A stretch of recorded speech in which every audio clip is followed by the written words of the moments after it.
பகவத்கீதையின் 3ஆம் அத்தியாயம் கர்ம யோகம், செயல் புரியும் யோகம் என்று அழைக்கப்படுகிறது.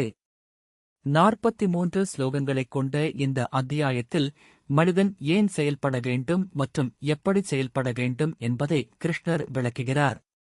இதன் முக்கிய சாராம்சம் இதோ. செயல் புரியாமல் இருக்க முடியாது, ஒருவன் ஒரு நிமிடம் கூட செயல் புரியாமல் இருக்க முடியாது என்று கிருஷ்ணர் கூறுகிறார். உடல் ரீதியாக சும்மா இருந்தாலும் மனம் செயல்பட்டுக் கொண்டே இருக்கும். எனவே கடமைகளை துறப்பதை விட அவற்றை சரியான மனநிலையில் செய்வதே மேலானது. நிஷ்காமிய கர்மா, பற்றற்ற செயல் சோகஸ்மெலி செயலின் விளைவுகளில் அல்லது பலன்களில் ரிவோர்ட்ஸ் பற்று வைக்காமல் கடமைக்காக செயல்படுவதே கர்மயோகம். எனக்கு என்ன கிடைக்கும் என்று எண்ணாமல் இறைவனுக்காக அல்லது சமூக நன்மையை முன்னிறுத்திச் செய்யும் செயல்கள் ஒருவனை பாவங்களில் இருந்து விடுவித்து முக்திக்கு லிபரேஷன் அழைத்துச் செல்லும்.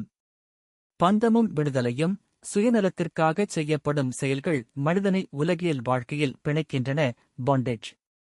ஆனால் தியாக உணர்வுடன் யக்ஞம் செய்யப்படும் செயல்கள் ஒருவனை தூய்மைப்படுத்துகின்றன. உலகிற்கு முன்மாதிரி பெரியோர்கள் எதைச் செய்கிறார்களோ அதையே மற்றவர்களும் பின்பற்றுவார்கள். எனவே மற்றவர்களுக்கு வழிகாட்டியாகத் திகழவும் உலக இயக்கத்திற்காகவும் ஒவ்வொருவரும் தத்தமது கடமைகளைச் செய்ய வேண்டும். காமம் மிகப்பெரிய எதிரி. ஒருவன் தன் கடமையைச் செய்ய விடாமல் தடுப்பது அவனுள் இருக்கும் பேராசை மற்றும் காமம், டிசையர் ஆகும். புலன்களையும் மனதையும் அடக்குவதன் மூலம் இந்த எதிரியை வென்று தர்ம யோகியாக மாறலாம் என்று கிருஷ்ணர் முடிக்கிறார்.